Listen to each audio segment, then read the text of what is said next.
Bonjour à tous, bienvenue dans ce Ludo Chrono. Aujourd'hui, je vais vous parler de Skyjo. Skyjo, c'est un jeu pour 2 à 8 joueurs qui peut se jouer à partir de 8 ans et pour des parties d'environ 30 minutes.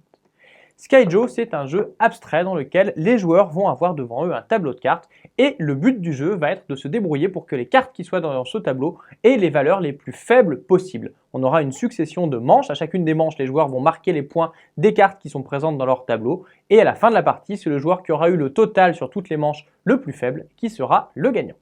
Alors voyons voir comment cela va se passer. Et bien au début de la partie, on va tout d'abord mélanger les cartes qui sont ici. Ces cartes, elles ont des valeurs qui vont aller de -2 à 12. On va donc mélanger les cartes et chaque joueur va en recevoir 12 qu'il va placer face cachée sans les regarder de façon à former un tableau de 4 colonnes et de 3 lignes.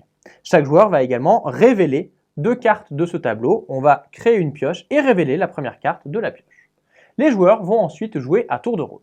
Lorsque c'est à moi de jouer, eh bien, je vais essayer de me débrouiller pour que la valeur totale des cartes dans mon tableau baisse. J'ai donc plusieurs choix. Le premier choix, ça va être de piocher la première carte de la pioche. Si cette carte me paraît de valeur faible, eh bien, je vais pouvoir l'échanger avec une des cartes de mon tableau. Ici, je vais choisir de l'échanger avec une des cartes de mon tableau qui va être face cachée, par exemple, la carte qui est ici. Je vais alors révéler la carte en question et je vais la mettre dans la défausse. Mon tour est terminé, c'est alors au tour du joueur suivant. Le joueur suivant, qui lui aussi veut faire baisser la valeur des cartes de son tableau, cette fois, plutôt que de regarder dans la pioche, il va plutôt s'intéresser à la carte qu'il y a dans la défausse. Il va piocher cette carte dans cette défausse et cette fois, il va l'échanger lui aussi avec une des cartes, mais il va choisir de l'échanger avec une de ces cartes qui était face visible pour mettre le 10 ici dans la défausse. Son tour est terminé, on passe alors au tour du joueur suivant. Le joueur suivant, lui aussi, il a toujours les choix, soit de prendre dans la défausse, soit dans la pioche. Ici, dans la défausse, il y a une carte de valeur plutôt forte. Il va à la place choisir de prendre la carte de la pioche. Comme la carte de la pioche est une carte de plutôt forte valeur, il va choisir de ne pas l'ajouter à son tableau et de la défausser directement. Dans ce cas-là, le joueur est obligé de révéler une autre des cartes de son tableau. Là aussi, il a fini son tour et on passe au tour du joueur suivant. On va continuer ainsi et donc on va petit à petit révéler et faire apparaître des cartes dans les tableaux des joueurs. Si jamais un joueur réussit à placer 3 cartes de même valeur sur une même colonne, et bien dans ce cas-là, il va pouvoir immédiatement défausser toutes les cartes de cette colonne et elles ne seront pas remplacées. Il aura donc moins de cartes dans son tableau et donc probablement une valeur inférieure dans son tableau.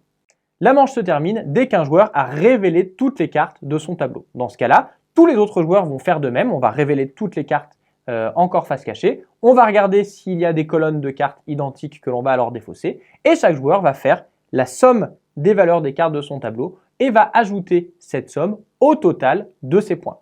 Attention, le joueur qui a déclenché la fin de manche, c'est-à-dire celui qui a le premier mis toutes ses cartes face visible, si jamais ce joueur-là n'a pas réussi à être celui qui a marqué le moins de points dans cette manche, eh bien il aura un malus. Si les points de son tableau sont positifs, il va devoir les multiplier par 2 et les ajouter à son total. Une fois que chaque joueur a ajouté les points de sa manche à son total, on regarde si un des joueurs a un total qui est supérieur à 100 points. Dans ce cas-là, la partie s'arrête et c'est le joueur qui a le moins de points qui est le gagnant. Sinon, eh bien, on commence une nouvelle manche. Skyjo, c'est donc un jeu dans lequel il va falloir bien choisir les cartes que l'on prend, à quel endroit on va les mettre, de façon à minimiser les valeurs dans notre tableau pour être celui qui aura le moins de points à la fin de la partie.